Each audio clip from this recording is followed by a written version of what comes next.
So this is question 5, and it's a good idea, because they've given you this sketch, to have a look at the diagram first of all. Don't just wade straight into the question. You notice I actually haven't even got the question on this PowerPoint slide at the moment. The reason they've given you this diagram is they want you to have a look at it and think about what's happening. This particular diagram is a hyperbola. It's actually a rectangular hyperbola, but that's not really the important thing. The two important things are to realize that this is a disjoint graph and it has two asymptotes. And an asymptote is quite simply where the curve is tending towards a line but never actually reaches it. So it's a bit like something that's getting closer and closer to 0 but never actually getting there, and that's said to be asymptotic. So there's all sorts of things, and you will meet things coming up later on that's linked to that. Exponential functions tend to growth, which are growth curves, which you might have met in other subjects, tend to 0 depending on which way they're going. But anyway, we're interested in this particular thing to see where it's asymptotic to, and you can see that clearly this is tending down towards the x-axis, and so the x-axis of course is the line y equals 0, and it's clearly, because of the diagram, tending up towards that it's asymptotic as the x gets very big, or very, very small, my apologies, very small. It's actually tending towards the y-axis, and that's the line x equals 0. So that's quite an important point. Now, so that's really all the thing is telling me. It hasn't got any turning points. I can't do anything else in terms of that, but it's interesting to see what this diagram tells me. Now I can have a look at my question, and it wants me to sketch the graph of y equals 4 plus my function, and it wants me to clearly indicate any asymptotes. Now we all know that if you add 4 onto something, then it gets bigger, it goes up. So all that's going to happen to my graph is, instead of being asymptotic horizontally to originally the x-axis, y equals 0, it's now going to go up by 4. So if I put an asymptote in there, and I'm going to use a dotted line simply because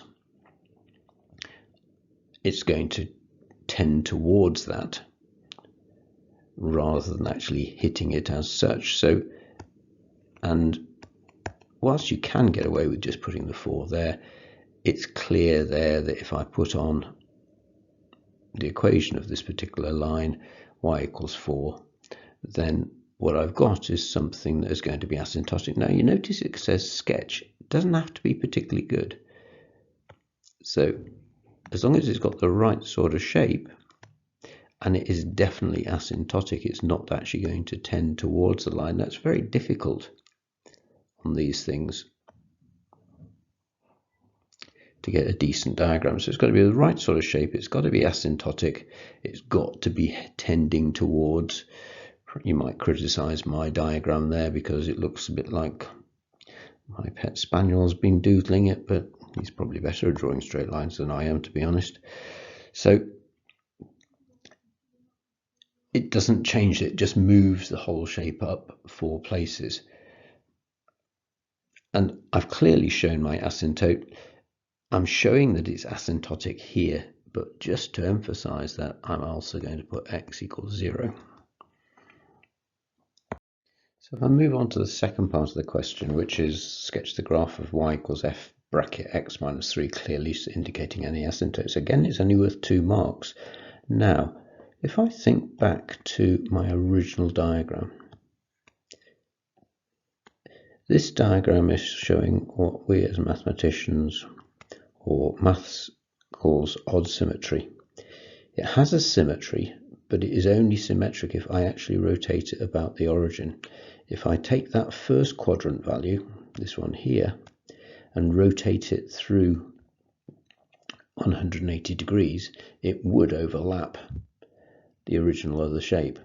And the important thing there is the fact that it is the symmetry existing there. So odd symmetry requires a rotation. If you think about even symmetry, so all graphs that have got odd powers, x cubes, x5s and things like that, do exhibit odd symmetry.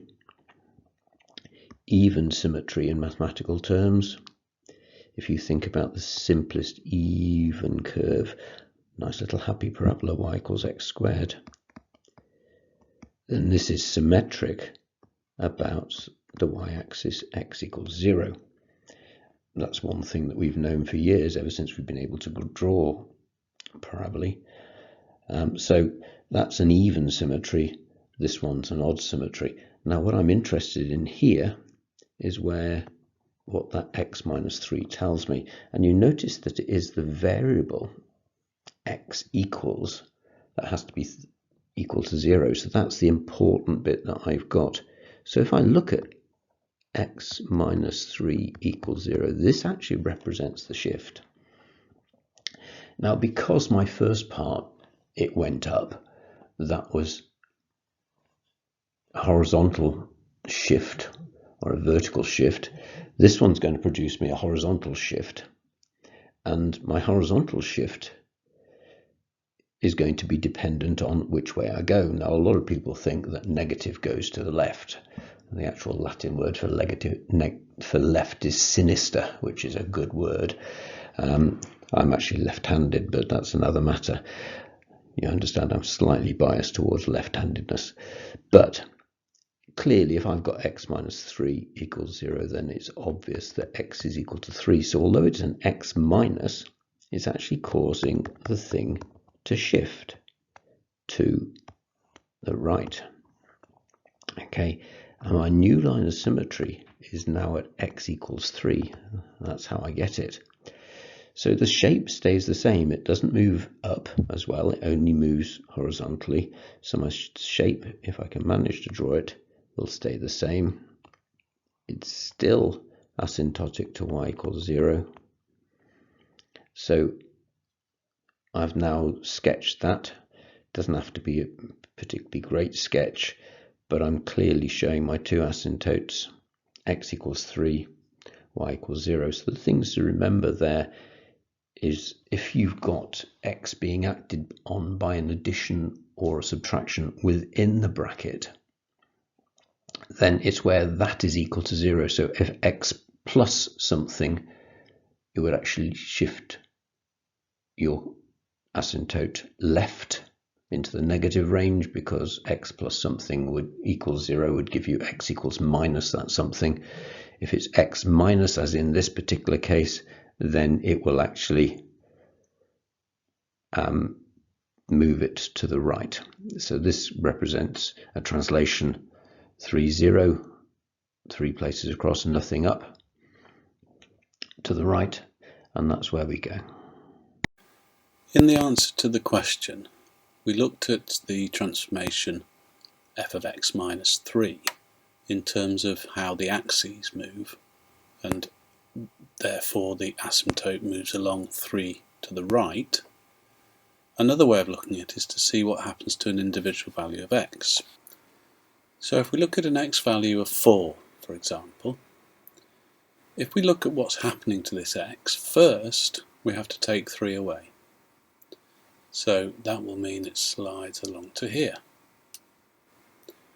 Then we have to do the reciprocal of that, which means essentially we're using the original function having subtracted 3.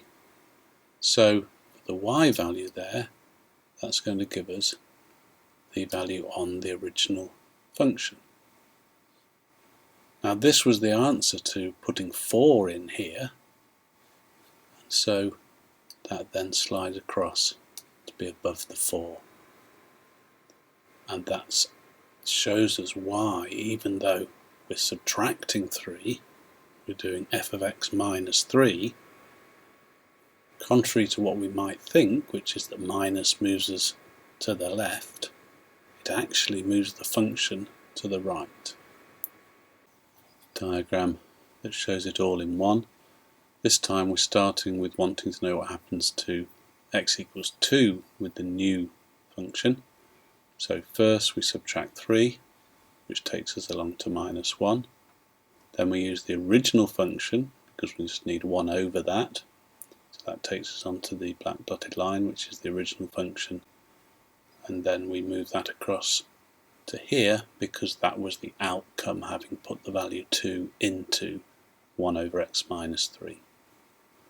And again you can see that it's shifting the original function to the right.